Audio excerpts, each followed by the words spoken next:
Chapter 10 में क्या है आपका सर्कल्स। सर्कल्स के बारे में बेसिक चीजें तो आपको पता ही है। रेडियस क्या होता है, कोई भी लाइन सेगमेंट जब हम सेंटर से ज्वाइन करते हैं सर्कल की तरफ, ठीक है। सो ओए आपका यहाँ पे रेडियस हो गया, ठीक है। डायमीटर क्या होता है, कोई भी लाइन जो सेंटर से पास होके दोनों पॉइंट्स को सर्कल पे टच करती है, ठीक है। सो पीक्यू यहाँ पे आपका डायमीटर। कॉर्ड आपका बेटा कोई भी लाइन सेगमेंट जो सर्कल को दो पॉइंट पे टच करती है उसको हम कॉर्ड कहते हैं। सपोज एक्स वाई यहाँ पे कॉर्ड हो गई, और लॉन्गेस्ट कॉर्ड कौन सी होती है, डायामीटर, ठीक है। लॉन्गेस्ट कॉर्ड आपकी डायामीटर। नाउ अब इस ईयर आपका सर्कल में जो टॉपिक है वो है सीकेंट एंड टेंजेंट, ठीक है। सीकेंट और टेंजेंट क्या होती है, ध्यान से देखो। फिगर 10.1 में आपको दिखाया हुआ है कि तीन फिगर आपको दिखाई है। एक तो लाइन है जो बाहर से पास हो रही है सर्कल की, क्लियर, वो सर्कल को टच नहीं कर रही है, क्लियर। दूसरी फिगर में आपको दिखाया है कि एक लाइन सर्कल के अंदर से पास हो रही है और वो दो पॉइंट पे इंटरसेक्ट कर रही है सर्कल को, ठीक है। PQ, ठीक है। PQ आपकी टेंजेंट, PQ आपकी लाइन दी हुई है और टच जहां पे कर रही है उनको AB पॉइंट दिए हुए हैं। और तीसरी लाइन सेगमेंट है आपकी जो सर्कल को सिर्फ एक पॉइंट पे टच कर रही है, क्लियर। तो ये तीन टाइप की लाइन सेगमेंट आपको दिखाई है। तो इसमें क्या होगा, ये तो आपकी क्या हो गई, नॉन इंटरसेक्टिंग लाइन, यानी ये सर्कल को इंटरसेक्ट कर ही नहीं रही है। ये क्या हो गई, आपको सर्कल को दो पॉइंट्स पे इंटरसेक्ट कर रही है, तो इसको हम क्या बोलेंगे, सीकेंट। ये क्या हो गई आपकी नॉन इंटरसेक्टिंग लाइन, ठीक है। इसको क्या नाम दे दिया हमने, सीकेंट, और इसको टेंजेंट। जो सर्कल को एक पॉइंट पे टच करती है उसको हम क्या बोलेंगे, सीकेंट, सॉरी टेंजेंट, और जो दो पॉइंट पे इंटरसेक्ट करेगी उसे सीकेंट। क्लियर हो गया बेटा। और जहां पे वो टच करेगी उसको क्या बोलेंगे हम, पॉइंट ऑफ कांटेक्ट, उसको क्या बोलेंगे, point of contact, clear. Now अब इसके बाद देखो पेज नंबर 207 पे लिखा भी हुआ है, देखो। A tangent to a circle is a line that intersect the circle at only one point, clear. Tangent क्या है, जो सर्कल को सिर्फ एक पॉइंट पे टच करती है या इंटरसेक्ट करती है, क्लियर। नाउ अब उसके बाद लास्ट लाइन देखो बेटा। अब एक पॉइंट पे कितनी टेंजेंट्स बन सकती हैं, आपको एक्टिविटी के थ्रू दिखाया हुआ है, देखो फिगर 10.3 में, क्लियर, कि एक पॉइंट पर हमने टेंजेंट बनाने की कोशिश की तो मैक्सिमम कितनी टेंजेंट बन सकती है एक पॉइंट पे, ओनली वन। बाकी सारी क्या हो जाएंगी, सीकेंट्स हो जाएंगी। टेंजेंट एक पॉइंट पे एक ही बनेंगी, बाकी सब क्या हो जाएंगी, सीकेंट्स, क्लियर। आगे समझ में देखो, वहां पे लिखा है बोल्ड लाइन में, there is only one tangent at a point of the circle, clear. और सर्कल में पॉइंट्स कितने होते हैं, इनफाइनाइट। तो मैक्स टोटल टेंजेंट्स कितनी बन सकती हैं, इनफाइनाइट टेंजेंट्स। एक सर्कल पे इनफाइनाइट नंबर ऑफ टेंजेंट्स बनाई जा सकती हैं, क्लियर, याद रहेगा। नाउ लास्ट लाइन ध्यान से देखो बेटा, पेज 207 की, the tangent to a circle is a special case of the secant. अब इस सीकेंट और टेंजेंट में अगर हम देखें तो क्या डिफरेंस है, सीकेंट दो पॉइंट पे इंटरसेक्ट कर रहे हैं, टेंजेंट एक पॉइंट पे कर रहा है। अगर हम सीकेंट को धीरे धीरे दूर लाने की कोशिश करें तो क्या होगा, ये दोनों पॉइंट्स क्लोज आते जाएंगे, क्लियर, और वो फाइनली एक पॉइंट बन जाएगा। आया समझ में। तो ध्यान से देखो लास्ट लाइन में क्या लिखा है, tangent to a circle is a special case of the secant where the two end points of its corresponding chords coincide। यानी ये जो कॉर्ड आपकी AB बन रही है वो धीरे धीरे अगर हम इसको इधर क्लोजर लाते जाएं ऐसे ऐसे, क्लियर, तो ये जो दो पॉइंट्स हैं कॉर्ड्स के वो आपस में कोइंसाइड हो जाएंगे और आपकी टेंजेंट बन जाएगी। आया समझ में। सो टेंजेंट एक सीकेंट का ही स्पेशल केस है जहां पे वो दोनों पॉइंट आपस में कोइंसाइड हो रहे हैं। क्लियर हुआ टेंजेंट के बारे में बेटा सबको। नाउ उसके बाद नेक्स्ट पेज पे देखो बेटा, पेज नंबर 208 पे एक्टिविटी 2 में आपको क्या शो किया हुआ है कि अगर हम सपोज पैरेलल टेंजेंट्स बनाने की कोशिश करें तो मैक्सिमम कितनी पैरेलल टेंजेंट्स बना सकते हैं? 2। क्लियर? सपोज आपका ये सर्कल है, ये आपकी एक टेंजेंट हो गई। अब इसके पैरेलल अगर हम कोई टेंजेंट बनाना चाहते हैं, क्लियर, तो वो आपकी ये बन सकती है जो दूसरे उसके पैरेलल पॉइंट पे टच कर रही है। क्लियर? और ये दोनों हमेशा बेटा डायमेट्रिकली अपोजिट होंगे। ये क्या होंगे? डायमेट्रिकली अपोजिट होंगे। ठीक है? अगर इसके अलावा और कोई हम बनाने की कोशिश करें लाइन सेगमेंट, तो वो क्या बन जाएगी? सीकेंट। क्लियर? ये सारी सीकेंट होगी। और अगर हम इस पॉइंट के इधर बनाने की कोशिश करेंगे तो वो नॉन इंटरसेक्टिंग लाइन बन जाएगी। क्लियर? तो ना तो वो सीकेंट होगी और ना ही फिर टेंजेंट होगी। तो मैक्सिमम टेंजेंट्स पैरेलल कितनी हो सकती है टाइम पे? 2। क्लियर बेटा?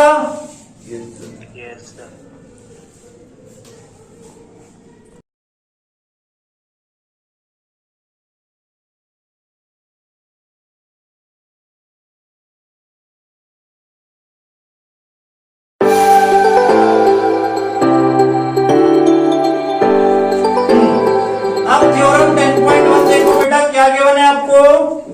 The tangent at any point, the tangent at any point of a circle is perpendicular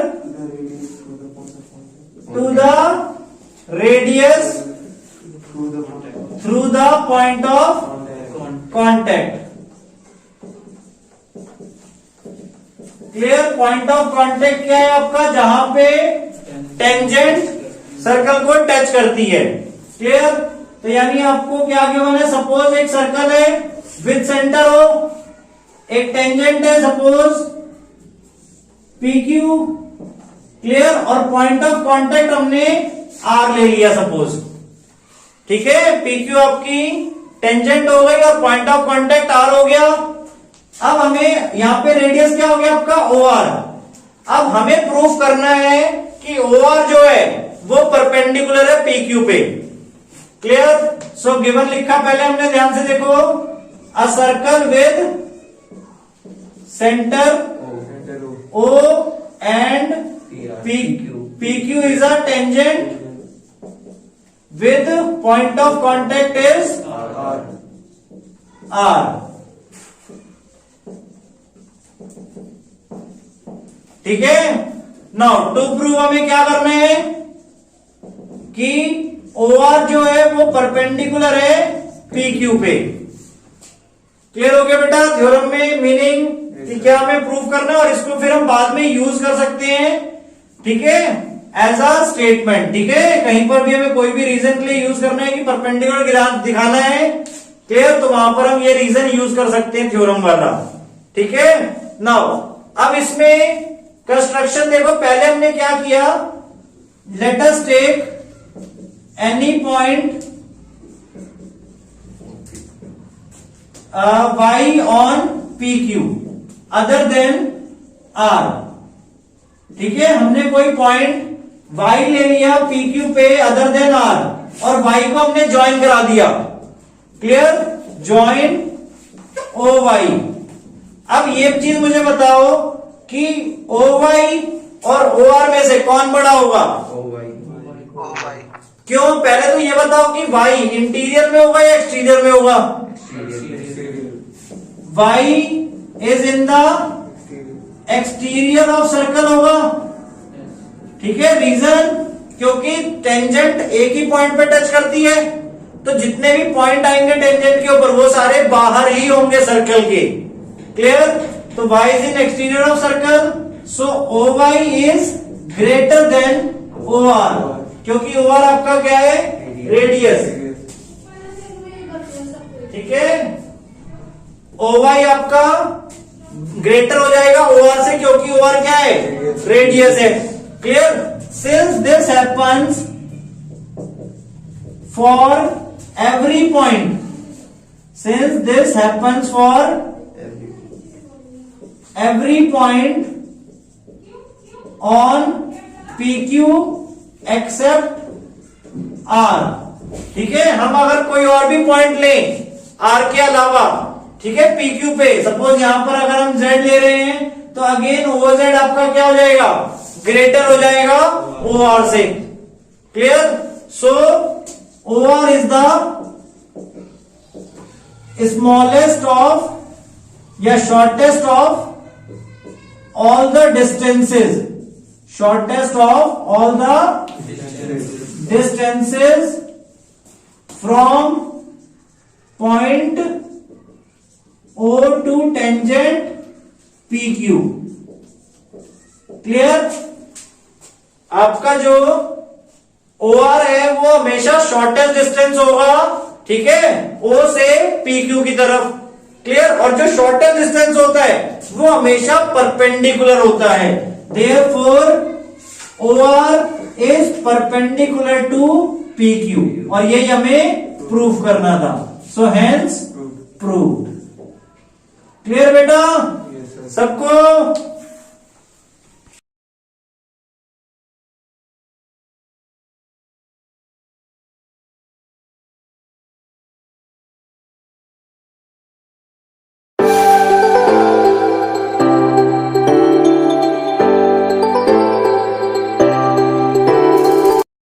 exercise 10.1 में फर्स्ट क्वेश्चन क्या बोला हुआ है, how many tangents can a circle have. तो कितनी टेंजेंट्स हो सकती है सर्कल पे, इनफाइनाइट। क्यों? क्योंकि इनफाइनाइट नंबर ऑफ पॉइंट्स से हम कहीं से भी टेंजेंट्स बना सकते हैं अपनी बेटा, किसी भी पॉइंट्स पर टेंजेंट्स बना सकते हैं सर्कल में। क्लियर? सो सर्कल में कितनी टेंजेंट्स हो सकती हैं, इनफाइनाइट। सेकेंड बेटा क्वेश्चन 2 क्या बोला, fill in the blanks. First part, a tangent to a circle intersect in dash point या पॉइंट्स, कितने, 1 पॉइंट पे इंटरसेक्ट करती है बेटा tangent. Second part, a line intersecting a circle in 2 points is called a secant. उसको हम क्या बोलते हैं, सीकेंट। नाउ थर्ड पार्ट बेटा क्या बोला है, a circle can have dash parallel tangent at the most. तो कितनी हो सकती है, 2। ये अभी हमने डिस्कस भी किया था कि सपोज ये सर्कल है तो अगर हमारी एक टेंजेंट है तो इसके पैरेलल एक और टेंजेंट हो सकती है, यानी मैक्सिमम 2 टेंजेंट्स आपकी आपस में पैरेलल हो सकती हैं at a time. Clear? Now fourth point बेटा, fourth part, the common point of a tangent to a circle and the circle is called point of contact। Clear बेटा? ना उसके बाद क्वेश्चन 3 आपका क्या गिवन है, ध्यान से पढ़ो। क्वेश्चन 3 में a tangent PQ eight a point P of a circle of radius 5 centimetre meets a line through the centre O eight a point Q। आपका क्या दिया, एक सर्कल है, ठीक है, टेंजेंट आपकी P पॉइंट पे बोली हुई है बेटा, ठीक है, P पॉइंट से एक लाइन ड्रॉ कर रहे हैं हम, कहां तक, Q तक बेटा, ठीक है, such that OQ equals to 12 centimetre. OQ आपका 12 सेंटीमीटर है, ठीक है, और OP आपका रेडियस 5 सेंटीमीटर गिवन था। अब हमें इसमें लेंथ PQ निकालनी है। क्लियर? PQ हमें फाइंड करनी है। तो अभी हमने जो थ्योरम 10.1 पढ़ी है क्या, कि जो टेंजेंट होती है, टेंजेंट हमारे यहाँ पे क्या है, PQ, और रेडियस क्या है, OP। टेंजेंट आपका किसी भी पॉइंट पे किसके परपेंडिकुलर होता है, रेडियस के। तो यानी आपका जो एंगल P है वो यहाँ पे 90 डिग्री होगा। क्लियर? तो ये किस टाइप का ट्राइंगल बन गया, राइट एंगल ट्राइंगल। अब राइट एंगल ट्राइंगल में हम क्या यूज कर सकते हैं, Pythagoras theorem. Clear? So in triangle OPQ में हम पाइथागोरस यूज करेंगे, ठीक है, बाय यूजिंग पाइथागोरस। तो यहाँ पे आपकी हाइपोटेन्यूज कौन सी है, OQ आपकी हाइपोटेन्यूज है, तो OQ square equals to OP square plus PQ square. OQ कितना हो गया आपका 12, 12 का square equals to OP square 5 का स्क्वायर प्लस पी क्यू हमें नहीं पता है। क्लियर? 12 का स्क्वायर कितना हो गया 144, 5 का स्क्वायर 25 इधर आके माइनस हो गया equals to P Q square 144 minus 25 कितना हो जाएगा 119 equals to P Q square. So P Q equals to √119 और इसमें हमें ऑप्शन गिवन है। क्लियर? और वैसे अगर हम सिंप्लीफाई करने की कोशिश करें तो सिंप्लीफाई नहीं होगा, आपका 119 प्राइम नंबर है, किसी की टेबल में नहीं आता है। क्लियर? नहीं 7 की टेबल में आता है ना शायद। 7 17 सा आपका 119 होता है तो पेयर आपका नहीं बनेगा। ठीक है, तो √119 ही आपका रहेगा। अदरवाइज अगर कोई नंबर है तो उसे सिंप्लीफाई करके ही लिखना है आपको, यानी हमेशा रूट के अंदर। ठीक है, क्लियर हो गया बेटा सबको? ना अब उसके बाद फोर्थ क्वेश्चन देखो एक बार क्या गिवन है। फोर्थ क्वेश्चन में हमें क्या बोला बनाने के लिए, ड्रॉ सर्कल एंड 2 लाइन्स। एक सर्कल बनाया हमने और अब हमें 2 लाइन्स बनानी है parallel to a given line. Suppose ये हमें गिवन लाइन है पी क्यू, अब इसके पैरेलल हमें 2 लाइन बनानी है सच दैट कि one is a tangent and other is a secant to a circle. कि सपोज एक टेंजेंट हो तो सपोज ये हमने टेंजेंट बना दी ए बी जो इसको सपोज सी पॉइंट पे टच कर रही है, और एक हमें क्या बनानी है सीकेंट। तो सपोज हमने एम एन सीकेंट बता दी जो इसे कट कर रही है कहां पर, सपोज ई और एफ पे। क्लियर? यानी हमने गिवन लाइन के 2 लाइंस पैरेलल बना दी जिसमें से एक आपकी टेंजेंट है और एक आपकी सीकेंट है। क्लियर हो गया क्वेश्चन 4 बेटा?